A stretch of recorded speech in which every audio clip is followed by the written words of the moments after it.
títí di àsìkò yìí ni àwọn èèyàn ìlú Ìbèṣè níjọba ìbílẹ̀ Àmúwò-Ọ̀dọ̀fín ní ìpínlẹ̀ Èkó ṣì wà nínú ìbànújẹ́ ńlá o.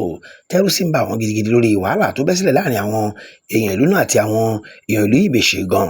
Gẹ́gẹ́ bí a ṣe gbọ́, ìlú méjì ọ̀tọ̀ọ̀tọ̀ ni ó wà ní Ìbèṣè.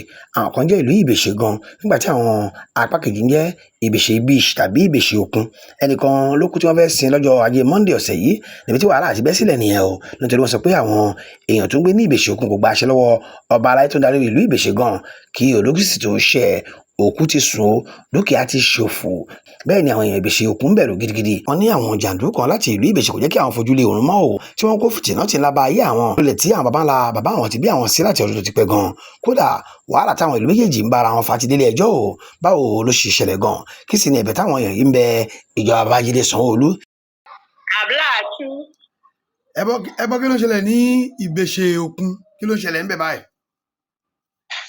Lọ́wọ́lọ́wọ́ yìí láti àná òun ni àwọn ará Ìbèṣè ní opposite side bọ́n ṣe wá nìyẹn.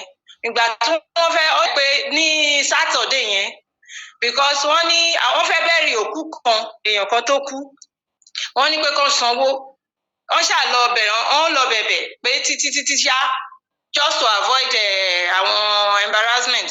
Wọ́n lọ bẹ̀bẹ̀, wọ́n ṣáà gba owó. Wọ́n ní ọba ló rán wọn wá pé kó káwọn wá gbó. Wọ́n ṣáà bribe wọn, wọ́n ṣáà fún wọn lówó after obtaining death certificate from the government of satisfying that this person is a deceased. But ìgbà tó ń dẹ̀ wá ṣe yẹn tán, ó tún wá di àná. A ní èèyàn kan bọ́n ṣe máa ń wá sétí òkun tó máa lu àwọn èèyàn, wọ́n máa ṣàwọn léṣe. Even máa tó sí lánàá yẹn nírọ̀lẹ́ àná, rabaraba tí wọ́n fi lù ú sometimes ago ló fi ní brain disorder tó wá di pé kò wá normal mọ́. Ẹnu ẹ̀ náà ló wá gbà kú. So wọ́n wá tó wá fẹ́ sin lánàá ẹ̀ náà ni wọ́n ní sin. Wọ́n ṣáà bá wọn pẹ̀lú gbogbo àti lọ sí kíní àti obtain death certificate and the rest. So bọ́n ṣe ń drag bí àwọn wọ́n kàn lọ kó àwọn troops kan wá ni. Hello ma, ẹni tó kú yẹn kí lorúkọ ẹni tó kú yẹn?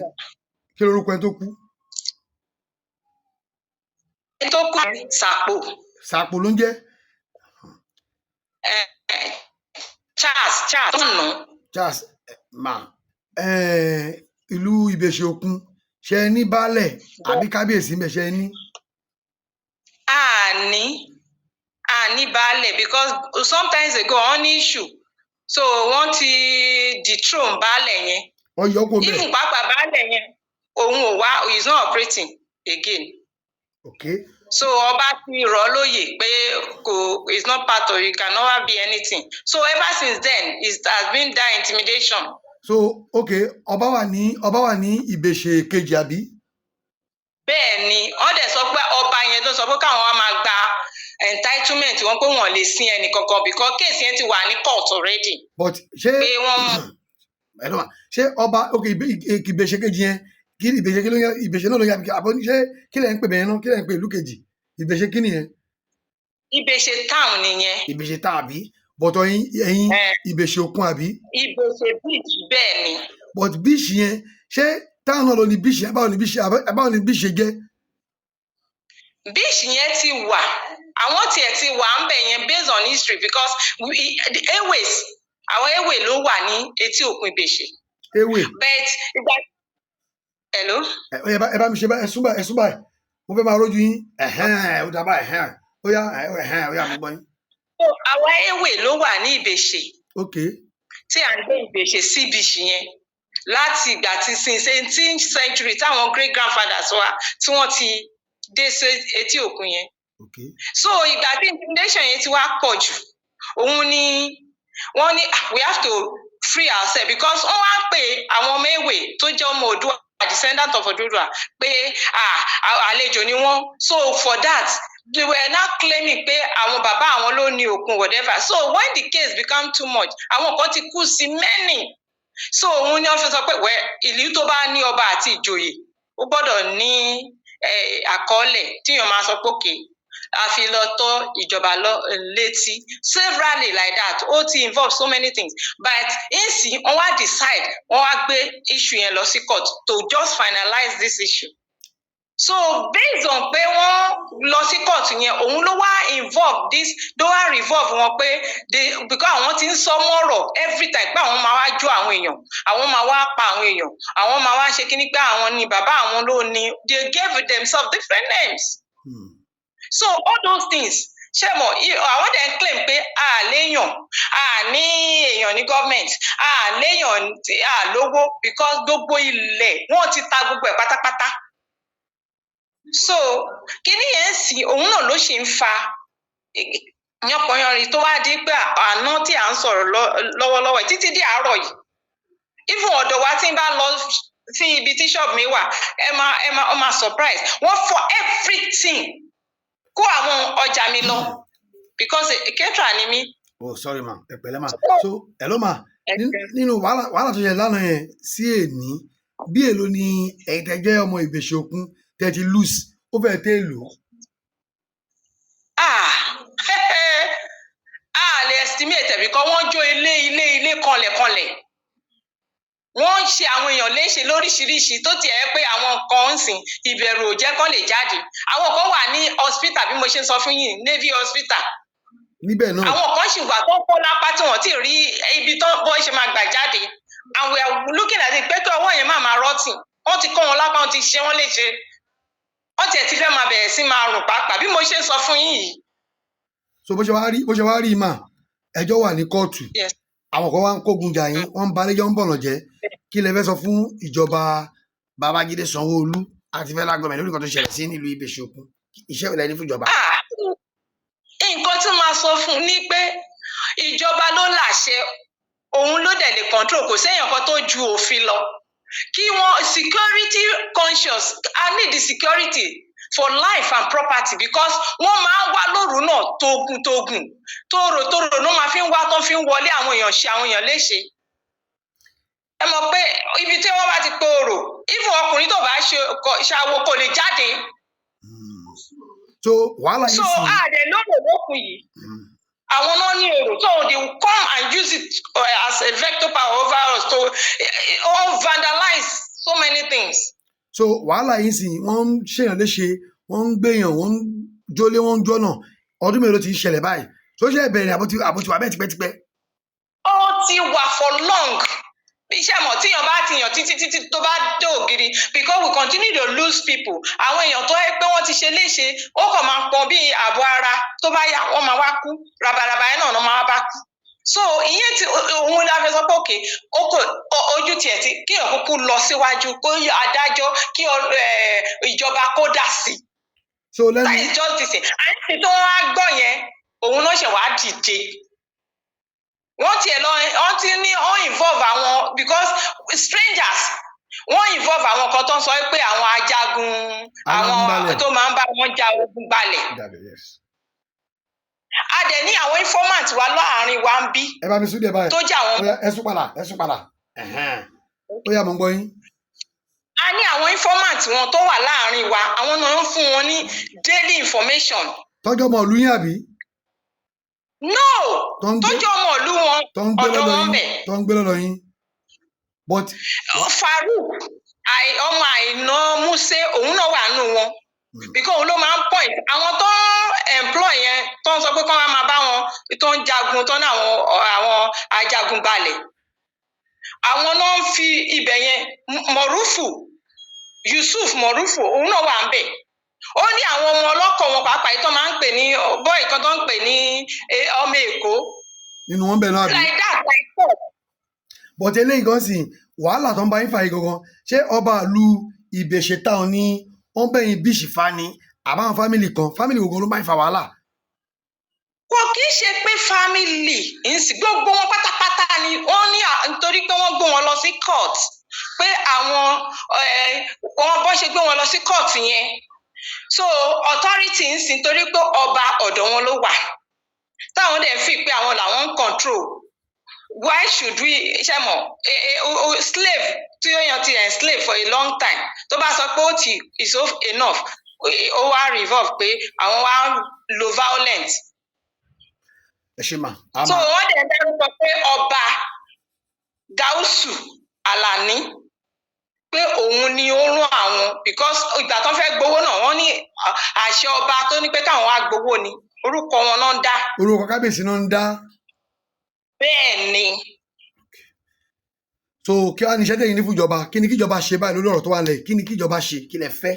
nǹkan tá a fẹ́ kí ìjọba ṣe fún wa lọ́wọ́lọ́wọ́ èkó kí n ṣe kán tún sọ pé àwọn rò lọ títí dé ọjọ́ mélòó because àmọ́ nǹkan tó lè ṣẹlẹ̀ ní òru yìí because all through the night we did not sleep títí dé àárọ̀ yìí wọ́n tún padà even nínú àwọn ìtorí àwọn ò ní any security thing of a team ní etí òkun ọ̀dọ̀ wọn ló wà àwọn ọlọ́pàá tó ń tún tẹ̀lé wọn wá àwọn náà tún bá wọn fọwọ́ sí tó ti ń ju tear gas fún àwọn tó ń sọ pé nǹkan báyìí náà ṣe táwọn rò pé bóyá they say police is our friend tó wọ́n tó àwọn yẹn náà tún bá wọn ń na àwọn èèyàn fún wọn láàárọ̀ yìí. So nǹkan tẹ́mi fẹ́ kí ìjọba ṣe ni pé kán deploy security àwọn tó máa really protect àwọn èèyàn for life and property because we don't know what this night alẹ́ yìí ń sìn àmọ́ nǹkan tó tún lè ṣẹlẹ̀. ẹ pẹ̀lẹ́ ma. àwọn ibi tó ti try àti penetrate àwọn ọbẹ̀ yẹn sìn tó wọn lè penetrate tó kàn bà nǹkan jẹ́ wọ́n tún lè padà wá because that is their lifestyle. wọ́n tún lè padà wá. ẹ pẹ̀lẹ́ ma. ẹ ṣeun sà. Ọlọ́run aṣáánu. orúkọ yín sà. orúkọ mi ni Samson Agla. Samson Miheso Agla. Agla. ọmọ olúwo ní sà. ọmọ ọdún 53 years old now. níbo lẹ ń gbé. mo ń gbé okun Ìbèṣè. Yes. níjọba ìbílẹ̀ wo. local government wo. àmú ọ̀dọ̀fín. kí ló ń ṣẹlẹ̀ ní ogún Ìbèṣè báyìí torí oríṣiríṣi là ń gbọ́ a gbọ́ pé wọ́n ń jà ń bẹ̀ wọ́n lórí ọ̀rọ̀ ilẹ̀ lórí ọ̀rọ̀ kí ló ń ṣẹlẹ̀ gan.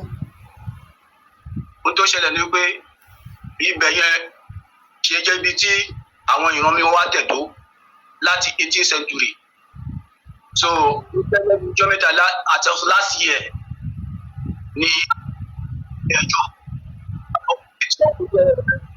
sọdá beach àwọn yìí wọ́n á claim pé àwọn làwọn ní ilẹ̀ yẹn. àwọn wo. sọdá Ìbèṣè town Ìbèṣè beach làwa wà. ok. ní àná yẹn ìkànnú àwọn àbúrò àwọn ṣá tó bí wọ́n ṣe dé nìyẹn pé a lè sí sórí ilẹ̀ yẹn bí ilẹ̀ kì í ṣe ọ̀rọ̀ wa pé ẹjọ́ wà lórí ilẹ̀ yẹn tó kí a tó a lọ report ní àwọn ará wọn sọdá wa wọ́n bá sọ wípé àlékún yẹn pé tá a bá sí àwọn so mí pé a lọ report ní station àwọn ọlọ́pàá wà ń dúró àwọn ọlọ́pàá gàjà dá sí ẹni yẹn àwọn tó wá sọ wípé àdísì òpin ìgbà tó wá padà lọlé wá lọ reinforce wá ní lẹ́yìn ìgbà táwọn ọlọ́pàá wọn yẹn lọ bí wọ́n ṣe wá bẹ̀rẹ̀ ilé wọlé tó àwọn èèyàn ṣá wọn títí di àárọ̀ yìí tí wọ́n tún padà wá ní aláàánú yẹn a gbé àwọn navy wọn ló wá gáìdì ìlú yẹn títí dílẹ̀ fi mọ́ nígbà tó rí pé àwọn navy wọn yẹn lọ tán báyìí lọ tún padà wá ní àárọ̀ yìí. ìlú tẹ́ ń sọ yìí ńgbà ogan ni wàhálà àwọn ló máa ń fà pé àwọn làwọn nílẹ̀. àwọn ará ìlú Ìbèṣè wà ní ìsọdá wa opposite wa lọ wà omi ńlá wa ọ̀sálà ní wa tó máa ń sọdá wa. wọ́n máa ń sọdá wa ni. wàhálà àwa làwa nílẹ̀ ẹ̀yin kọ́ lẹ nílẹ̀ ọdún wo ló bẹ̀rẹ̀. ó bẹ̀rẹ̀ ní as of last year lágbé ọlọ sílẹ̀ ẹjọ́ kì í ṣẹlẹ̀ tí pé bọ́ ṣe wọ́n ará sí wọ́n tẹ́tì wa gbà tó wá sú wa la fi gbọ́rọ̀ ẹ lọ sílé ẹjọ́ àpè wọ́n sẹ́jọ́ ẹjọ́ yẹn ti ilé ẹjọ́ báyìí ń sìn. ọ̀rọ̀ ṣì wà nílé ẹjọ́. bẹ́ẹ̀ ni.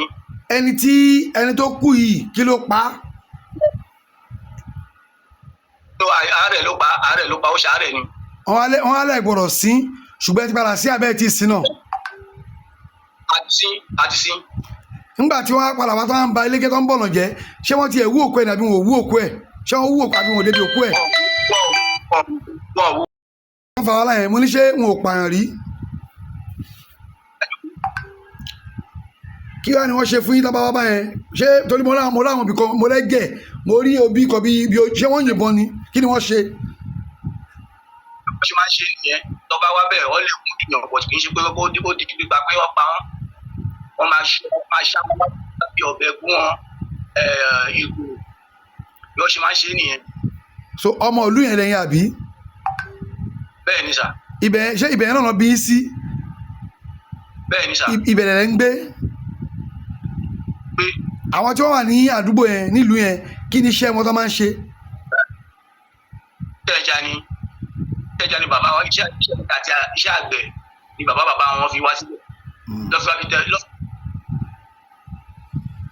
so bó ṣe wá rí yìí kí lè fẹ́ sọ fún ìjọba. ó dáa fi sọ pé a fẹ́ àárọ̀ ìjọba lọ́wọ́ kó wá gbà wá ni kọ́lọ̀ wọn dákú. Promise Ayọ̀mídé Dennis. ẹ bọ́ kí ló ṣẹlẹ̀ nílùú Ìbèṣè Òkun. nǹkan tó ṣẹlẹ̀ bí kò ṣe kọ́ kiri rárá. mo ń gbọ́. kò ṣe kọ́ kiri rárá láti alẹ́ àná láwọn ibù yìí lọ́gbógun tiwa. tó ń fọ́lé tó ń jólé tó ń ṣàwọn léṣe gan-an àwọn information ni mo sẹ́ni sí yẹn bó ṣe ṣàwọn léṣe bó ṣe jólé àwọn ilé tó yẹ pé àwọn yẹn ní anywhere to feed. They are living in a thatch house. Wọ́n ti dólé wọn pa. Bẹ̀rù wọn kọ́ kúrò ní ilé wọn. Àárọ̀ yìí gan, wọ́n tún wá láàárọ̀ kùtù bí 7. Wọ́n tún wá vandalize àwọn ilé, àwọn shops. Àwọn agbọn à ń sáré pẹ̀mí wa ni. Àwọn olóńgbà nǹkan yìí jẹ́ kí lórúkọ kí ló jẹ́ mọ̀ wọ́n kí lórúkọ náà ti wá. Ó wá láti ìsọdá Ìbèṣè ìsọdá. bó ṣe wá rí yìí agbọ́pọ̀ rẹ̀ ti wà ní kóòtù wọ́n ní ọ̀rọ̀ lẹ̀ ń jà sí so bó ṣe wá kí ni ẹ fẹ́ kí ìjọba ṣe lórí eléyìí kí iṣẹ́ ìrọ̀lẹ́ lọ sí Lagos State Government lórí eléyìí. a fẹ́ kí ìjọba ràn wá lọ́wọ́ kó ràn wá lọ́wọ́ nítorí a ní the security bó ṣe wà yìí nítorí tó bá dá lé gbogbo asòsìn ibo la fẹ́ bẹ̀rẹ̀ ibo la fẹ́ lọ níbi lọ. ǹjẹ́ ìjẹ́ ti fi tó ọlọ́pàá létí iṣẹ́ ọlọ́pàá tó wà wíyà. àwọn ọlọ́pàá wà láwí ẹ̀ èní gan táyà ọlọ́pàá wá gan àwọn gan ọ wà láàrin wọn kan ju tíágàsì bà wá. ta ló ju tíágàsì bá yín ọlọ́pàá. àwọn ọlọ́pàá tó wà láàrin àwọn oríkù yẹn. ọlọ́pàá ń sọ bọ́ tiwọn ní báyìí. nǹkan tí mo rí lè ní bàbá ẹnu ò lè sọ. ṣé ìbẹ̀lẹ̀ yín ṣì wà abẹ́ ti kúrò mi báyìí. mo ti kúrò ń bẹ̀ báyìí mo ti kúrò nítorí ibẹ̀ ti ká nítorí àwọn navy wá ìgbà tó ń wá wọ́n yìnbọn tó àwọn yẹn wá sá ó ti sá padà sí ìlú ọlọ́run yẹn. sá. wọ́n ti padà sí òdìkejì wọ́n ti padà sọ́dọ̀ tiwọn àbí. wọ́n ti padà sọ́dọ̀ tí wọ́n sì ní. so bó ṣe wá rí yìí kí lẹ fẹ́ kí lẹ́yìn fẹ́ kí lẹ fẹ́ ṣe báyìí kí lẹ fẹ́ báyìí kí lẹ fẹ́. àwa ní agbára ìjọba ló ní agbára láti ràn wá lọ́wọ́. a fẹ́ kí ìjọba wa ràn wá lọ́wọ́.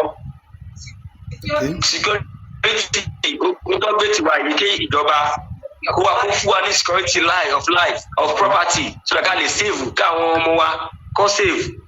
so lágbàtí wàhálà yìí ti ṣẹlẹ̀ ń báyìí sí àwọn ò rí skul lọ́mọ báyìí àmọ́ wọ́n lè lọ skul báyìí ni. lọ skul níléèwé lọ kò sẹ́ni bọ̀ tó lọ skul. àwọn lọ èmi gan mo máa ń lọ síbi iṣẹ́ nǹkan tó ṣẹlẹ̀ ní mi lè lọ bí iṣẹ́. ṣá o agbẹjọ́ ẹnìkan dá òṣìkà pátápátá ni láti má dà bẹ́ẹ̀ náà ló mú wa kàn sí ọba aláyé ìlú Ìbèṣè gan kí ló dá ìjọ̀gbọ̀n sílẹ̀ ọ̀rọ̀ rẹ̀ ò látẹnu orí adé. kábíyèsí o kábíyèsí o ẹ̀kọ́ rẹ̀ sá o orúkọ mi ni ọmọọba adéròmú kazeem sá láti tẹlifíṣàn alóore fáwọn ọmọ yorùbá sá mo ti send message tẹ́lẹ̀ mo ní àbóyá bàbá ń rẹjú lọ́wọ́ ni sá. sá mo ní bóyá yẹn rẹjú lọ́wọ́ ni mo ṣe ní kí n má disturb yín mo ní bóyá yẹn rẹjú lọ́wọ́. èmi ò rí miss call message mo send sá. ok kábíyèsí àwọn Ìbèṣè Òkun ni wọ́n bá tẹlifíṣàn wa sọ̀rọ̀ wọ́n sọ̀rọ̀ ó pọ̀ ṣé ń gbọ́ sà. wọ́n ní wàhálà kan ṣẹlẹ̀ ní àná mọ́júmọ́ èní àwọn èèyàn kó wàhálà báwọn wọ́n ṣá wọn ládàá wọ́n fẹ́ jólé wọ́n fẹ́ sunlé oríṣiríṣi ọ̀rọ̀ ṣàpọ̀ wọ́n ní ọ̀rọ̀ tí àwọn lè ń fà wọ́n ní ó ní ṣe pẹ̀lú ọ̀rọ̀ lẹ̀ pé ọ̀rọ̀ yẹn gan ó ti wà ní kóòtù ẹnìkan ló kú tí wọ́n fẹ́ sin lánàá wọ́n ní wọ́n ṣàṣe bí àwọn ará Ìbèṣè táwọn gangan bó ṣe kó wàhálà wa ní pé wàhálà yẹn pọ̀ gan àwa ní a gbọ́dọ̀ gbọ́ ti ẹnìkan pàápàá tí olórí ìlú wà ká gbọ́ ti ẹnu bàbá náà kábíyèsí báwo ni ọ̀rọ̀ ṣe jẹ́ sà. ọba gáúsù padà ní àṣàkè ìlú orí ọ̀pọ̀ kábíyèsí o. tó ṣẹlẹ̀ ló ń ṣe ohun tó jẹ́ gbogbo ala ní àṣà àti inú àgbà ní káàkiri Ghanaian ni wọ́n tẹ́nàntì ni wọ́n ìyẹ̀bẹ̀rẹ̀ àìsàn tẹ́nàntì wà ní wọ́n ọmọ bẹ́ẹ̀ wọ́n fún wọn bẹ̀rẹ̀ ń lò wọ́n àpẹjọ́ máa ń gbẹ̀jà tẹ́rọ̀ mi yé. àbọ̀yísà. and tọ́bádẹ̀ kú bẹ́ẹ̀ wọ́n máa wá ń sọ fún wa bí amọ́ tí wọ́n àdúró díẹ̀ àṣẹ kan lọ sí ó dẹ̀ di ní àná ìrọ̀lẹ́ nìyẹn bọ́n ṣe gbọ́gbọ́n náà sí òkú síbẹ̀ wọ́n lè rán bí èèyàn bíi 3-4 lọ síbẹ̀ lásán wọ́n tẹ̀ mọ̀ pé wọ́n máa tẹ̀lé àwọn tẹ̀ mẹ́nìtì bọ́n ṣe hold wọn to hostage nìyẹn wọ́n ṣá wọn ṣe gbogbo ẹ̀ tí oṣù kékeré ọkọ̀ wà bí ìkànnì wọn escape wọ́n ṣá pa àwọn boys àwọn arábìnrin wọn làwọn pọ̀ lóòótọ́ wọ́n ti fẹ́ bá wọn ní ọjà ọwọ́ tí wọ́n ju ti àwọn ọmọ Ìbèṣè lọ rọrọ mi yé. àbọ̀yísà. wọ́n jù lọ wọ́n ṣá ṣe títí ṣá wọn tó ń ṣe léṣe ọkùnrin hospital serious.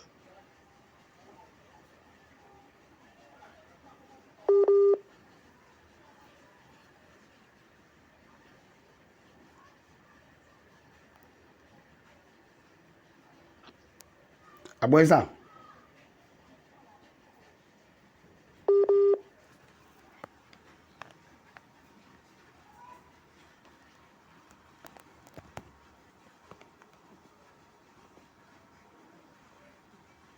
wọ́n pètè sí wọn lẹ́nu ara wọn balẹ̀ wọ́n lọ fi sin àwọn òkú bíi tó pa wọ́n tẹ̀. before now àlejò ní tẹ̀wọ̀n pé àlejò ní àwa alágbà yẹn àlejò síbẹ̀ Ghanaians ni wọ́n ọ̀hún ṣọmọ Nàìjíríà tẹ́rọ̀ mi yé Ghanaians ni wọ́n they are from Ghana no tẹ́rọ̀ mi yé so bá a ṣe ń wéde ẹ pé wọ́n sọ wá sí court kẹ̀ no problem but ohun táwọn ò mọ̀ ní wípé àwọn ọmọ yìí pé ilẹ̀ yìí pẹ̀lú neighboring community tó ń pè ní ìka rẹ̀ àti lọ sí court 1971 or thereabout tàbí win ní case against ìka rẹ̀ community up to the Supreme Court pronouncement bóyá kò yé wọn nígbà tí wọ́n sọmọ wa sí court nínú notice wọ́n sọ gbogbo ẹ̀ àwa dẹ̀ ṣàlàyé fún wọn ò bá láyé tí lọ́ọ̀yà wọn gbọ́ lọ́ọ̀yà ò dẹ̀ wá sí kóòtù ìtọ́ta sí kóòtù gbẹ̀yìn ìgbà tí ilẹ̀ táwọn sọ ó dé Supreme Court judgement tí ó tún wà ọ̀tọ̀ nílé contest ní court of law ṣá gbòmí yẹn ni ó fà tí lọ́ọ̀yà yẹn ò fi wá sí kóòtù ó tán ilẹ̀ wálé. torí ohun tó ń sọ ni pé àwọn tí wọ́n kọlù àwọn lánàá tó ń balẹ̀ jẹ́ tó ń bọ̀nà jẹ́ wọ́n ní kábíyèsí ni ó rán wọn nǹkan tó sọ fáwa nìyẹn o àwa ni pé ṣé bó ṣe rí nìyẹn àbí. wọ́n fẹ́ ẹ̀ bá àmọ́ lọ bá àmọ́ ọmọ lọ bá nǹkan wọn jẹ́ àjọ ń lè peacefully tẹ́lẹ̀ ní máa bá fún kìnnì. bóyá ẹ̀gbọ́n tí mo ń sọ by practice kan tó sì òkú síbẹ̀ ọmọ wa even before I came to this throne ọmọ wa síbí wọ́n fẹ́ sìnkú àlejò ni wọ́n and they been doing that all of a sudden mo sọ fún ọ̀wá sí ìbàyẹn máa kí ló dé ẹ lọ pè wọ́n wá ni mo sọ ẹ lọ pè wọ́n wá wọ́n máa lọ bá akọ wọn jẹ́ wọ́n ti wọ́n lè yàn án tó lọ bí mẹ́rin márùn-ún ìjọ lè lù wọ́n rí ṣọ́ọ̀bẹ̀ wọ́n ṣáwọn tàkúṣà wọ́n ti rẹ́ẹ̀dì wọn lẹ̀ so kí wàá ní báwọn nìkan lọ bá nǹkan wọn jẹ́. tó ànírógun ànírọ́tẹ̀ lágbára ọlọ́run àbá pín ọwọ́ àlàbà pín ọwọ́ kí wàá ní situation báyìí bẹ́ẹ̀ ń sí báyìí báwo ni ìlú ṣe rí báyìí bẹ́ẹ̀ ń sìn mo ní kí ni situation báyìí níbẹ̀ yẹn. ó ti calm àwọn ọlọ́pàá àti ilé ìgbọ́n ti calm then the elders tàbí àdàtì bá wọn àṣàṣe wọn dẹ̀ ti lọ sí òkú tán ṣègbọ́n ti sí wọn àwọn tó ń ṣe léṣe náà wọ́n yóò wà lọ sí. kábíyèsí ṣá àwọn ọmọ Ìbèṣè táwọn náà pa ni àbáwọn ọmọ Ìbèṣè òkun àwọn náà lọ sí báyìí. ọmọ Ìbèṣè gangan náà pa méjì bẹ́ẹ̀ náà pa. ṣáà lè orúkọ wọn sà orúkọ wọn kọ́ sà. ìkan lórúkọ bọ̀dá Nurudeen Badmus. ìkejì ńkọ́ sà. ìyẹn kan jẹ́ ìjókòó tébùté bí ní bọ́lọ́bà ń bẹ̀ ní. the other lórúkọ kejì Samson Akinsanya. ọmọdé ni wọn ni àbágbàlagbà bá rúgbó. ìdínà ọmọdé ni ọmọ tó ti ju 20 something lọ èyí Samson Akinsanya yẹn bí i 20 something years ni then èyí tí àgbà yẹn bí i 60 something years. ọlá àforíjì wọn. Nurudeen Badmus. ọlá àforíjì wọn. Alore TV nílé nínú òkúni ẹ máa wò ó ètò tó kọ́ni lọ́gbọ́n ètò tó kọ́ni lóye ní gbogbo àgbáyé ẹ máa wò ó.